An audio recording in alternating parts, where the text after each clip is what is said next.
warahmatullahi wabarakatuh. Saya Ulfa Fauzia, Teknik Sipil kelas A, di mana saya akan membahas jurnal saya yang berjudul Perencanaan Bangunan Pelengkap pada Jaringan Irigasi Batang Anai Tahap 2 Kabupaten Padang Pariaman. Baiklah, di sini kita masuk ke perhitungan evapotranspirasi dengan metode Panman. Yang menggunakan metode Panman, di mana data yang tersedia bulan Januari. Di dalamnya termasuk temperatur udara, kelembapan relatif, penyiraman matahari, kecepatan angin, serta koordinat lintang, dan dilengkapi dengan rumus. Ini gambar skema jaringan irigasi Batang Anai. Bisa dilihat bagaimana gambarnya. Baiklah, lanjut yang kedua, perhitungan ketersediaan air dengan menggunakan metode FJ-MOC. Contoh perhitungan pada bulan Januari 2002. Yang pertama ada data meteorologi, di dalamnya ada poin-poin seperti evapotranspirasi, jumlah hari curah hujan, dan hari hujan. Yang kedua, evapotranspirasi potensial, limit evapotranspirasi, di mana poinnya di dalam ada penutup lahan dan juga menggunakan rumus serta evapotranspirasi air terukur. Yang ketiga, perhitungan kebutuhan air irigasi pada pola tanam. Contoh perhitungan dapat diambil alternatif yaitu pola tanam padi yang dimulai pada tengah bulan pertama September sebagai berikut. Dia ada termasuk juga evapotranspirasi, perkolasi, dan poin keempat yaitu perhitungan dimensi saluran primer pada ruas RBNS, di mana di dalamnya juga membahas termasuk luas peta, panjang, kecepatan, kemiringan, perbandingan lebar dan tinggi saluran. Di sini bisa dilihat dia ada poinnya juga luas penampang basah perkiraan A. Dia lengkap dengan rumusnya. Dan di sampingnya ada gambar dimensi saluran primer.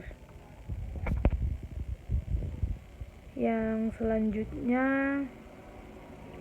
kita masuk pada perhitungan dimensi saluran tersier ruas NS 1 KI. Di dalamnya juga menghitung luas peta, panjang, kecepatan aliran, kemiringan talut. Di sini juga membahas atau menghitung perbandingan lebar dan tinggi, luas penampang basah, tinggi muka air perkiraan, dan sebagainya.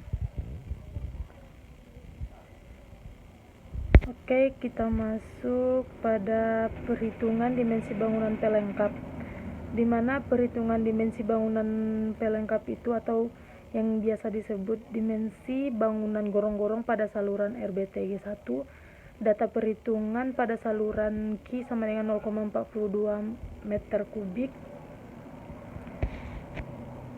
kriteria kecepatan aliran pada gorong-gorong yaitu harus lebih besar daripada kecepatan aliran pada saluran rencana. Oke, lanjut kepada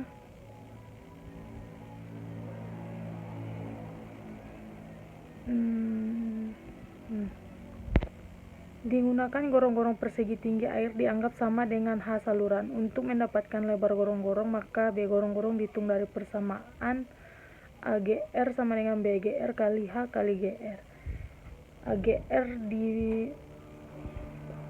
Nilai AGR dimasukkan yaitu 0,787 sama dengan BGR kali 0,44. Berarti kita mencari hasil BGR-nya, di mana AGR tadi 0,7866 sama dengan 1,16 meter. 0,7866 kali 0,68 sama dengan dapat hasilnya 1,16 meter. Baiklah, dengan perencanaan panjang gorong-gorong 6 meter, maka kehilangan tinggi energi total pada gorong-gorong bisa dilihat pada rumus berikut. Dan inilah sket penampang gorong-gorong yang dihitung tadi. Yang ketujuh, perhitungan dimensi bangunan talang pada ruas RBNS. Data perhitungan. Di sini lengkap perhitungan kriteria kecepatan akan pada talang antara 1 sampai 2 meter, 1,5 sampai 2 meter. Lebar talang diambil yang 0,50 meter, maka tinggi air di talang dihitung menggunakan rumus A sama dengan B kali H. Baiklah, kehilangan tinggi energi pada bagian peralihan sepanjang talang delta 1 sama dengan L kali 1 sama dengan 10 meter kali 0,0192. Dia dapatkan hasilnya seperti ini. Dan ini gambar penampang bangunan talang tersebut. Yang ke-8, perhitungan dimensi bangunan irigasi. Perhitungan dimensi bangun bagi sadap dan bangunan sadap. Tabel data saluran untuk perencanaan ada pada tabel berikut. Lengkap. Ada nama saluran, jenis saluran, debit serta debit yang ada pada perhitungan dimensi bangunan tersebut. Dan ini gambar yang pertama, sketsa bangunan pintu sorong. Yang kedua, sketsa bukaan pintu pomjin. Baiklah, kesimpulannya, berdasarkan hasil perencanaan dimensi saluran irigasi Anetap 1 Kabupaten Padang Pariaman, penulis menyimpulkan beberapa hal sebagai berikut.